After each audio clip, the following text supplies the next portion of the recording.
একটা কঠিন সত্য কথা দিয়ে শুরু করি। মানুষের জীবনের সবচেয়ে বেশি টাকা হারায় চুরি হয়ে না, ব্যবসা করেও না, ইনভেস্টমেন্ট করে। বিশ্বাস হচ্ছে না? হবার কথাও না, কিন্তু এটাই সত্যি। কারণ এখানে টাকা যায় ধীরে না, ধীরে ধীরে না, এখানে টাকা যায় একবারে ভুল সিদ্ধান্তে একদিনেই। এই ভিডিওটা যদি আগে দেখতেন হয়তো অনেক মানুষ আজ নিজেকে ক্ষমা করতে পারত। যাই হোক, আমি আজকে 5টা পয়েন্ট নিয়ে কথা বলছি যেগুলো আপনাকে ইনভেস্ট করার আগে ভাবতেই হবে, অবশ্যই ভাবতে হবে। পয়েন্ট নাম্বার 1, যে ইনভেস্টমেন্টটা আপনি পুরোটা বোঝেন না, কিছুই বোঝেন না, সেখানে 1 টাকাও ইনভেস্ট না। এই নাম্বার 1 নিয়ম, একটাই নিয়ম। আপনি যদি পরিষ্কারভাবে বলতে না পারেন টাকা কোথা থেকে আসবে, কার হাতে থাকবে, লস কিভাবে হবে, লাভ হলে কখন পাবেন, তাহলে ওটা ইনভেস্টমেন্ট নয়, ওটা ভরসা দিয়ে আসলে জুয়া। অনেকে খুব স্মার্টভাবে বলে আপনি শুধু টাকা দেন, সব ম্যানেজ হবে, সব আমি করব। একটা কথা মনে রাখবেন, যে নিজে সব ম্যানেজ করতে পারে সে সাধারণত অন্য টাকা নিয়ে রিস্ক নেয় না। সঠিক ইনভেস্টমেন্ট সব কিছু কাগজে থাকে, মুখে না, মুখে মুখে থাকে না। পয়েন্ট নাম্বার 2, যেখানে গ্যারান্টি শোনেন, মানে একদম গ্যারান্টি দিচ্ছে, 100% গ্যারান্টি, রিটার্ন শোনেন, সেখানেই ব্রেক চাপবেন। এই সতর্কতা জীবনকে বাঁচায়।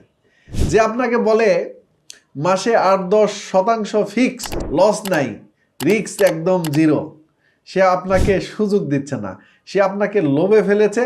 এবং রিয়েল দুনিয়ায় ব্যবসায়ী লস হয়, হতে পারে লস। ইনভেস্টমেন্ট সময় লাগে, লাভ আসে ধীরে ধীরে। যেখানে শুধু মধু, কোনো কাটা নাই, ওই জায়গাটাই কিন্তু সন্দেহজনক। পয়েন্ট নাম্বার 3, আবেগে পড়ে পরিচিত মানুষকে ইনভেস্ট করবেন না। এই ভুলটা সবচেয়ে বেশি হয়, কারণ এখানে টাকা আগে যায় না, আগে যায় বিবেক। ও তো আমার আপন, ও তো আমার আত্মীয়, ও তো ছোটবেলার বন্ধু। কিন্তু ভাই, ইনভেস্টমেন্টে আত্মীয় বলে কিছু নাই, এখানে আছে শুধু হিসাব, চুক্তি আর দায়বদ্ধতা। যেখানে প্রশ্ন করা যায় না সেখানেই টাকা ডোবে। সম্পর্ক হৃদয়ে রাখবেন, ইনভেস্টমেন্ট রাখবেন কাগজে। পয়েন্ট নাম্বার 4, নিজের সব টাকা এক জায়গায় ঢেলে দিবেন না। এটা খুবই সিরিয়াস। অনেকে ভাবে এইটাই আমার লাইফ চান্স, পাইছি একটা কিছু। না, লাইফে একটাই চান্স, সেটা হচ্ছে আপনার জীবন।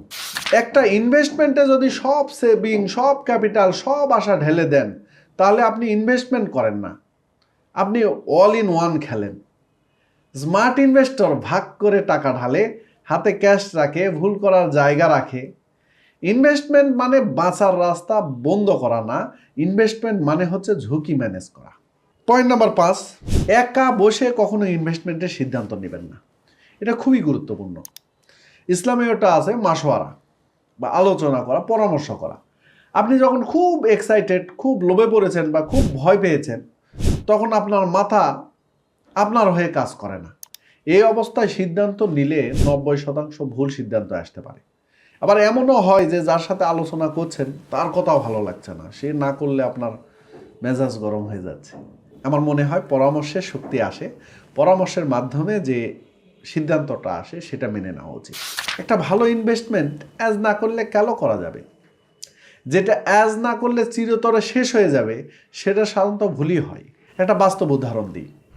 সোর্স অফ অ্যাগ্রের ইনভেস্টমেন্ট প্রোগ্রাম চালু করা হয়েছে।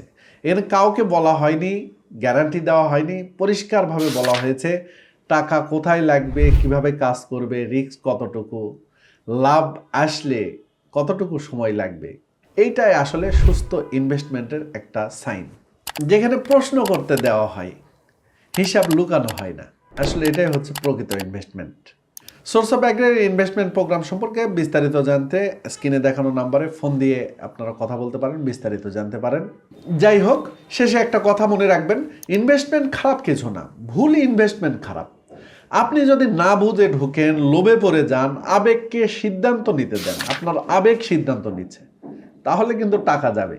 কিন্তু আপনি যদি প্রশ্ন করেন, কাগজ দেখেন, সময় নেন, পরামর্শ করে সিদ্ধান্ত নেন, তাহলে ইনভেস্টমেন্ট আপনার জন্য কাজে লাগবে।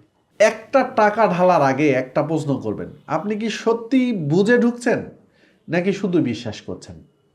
এই প্রশ্নটাই অনেক মানুষকে ধ্বংস হওয়া থেকে বাঁচায়।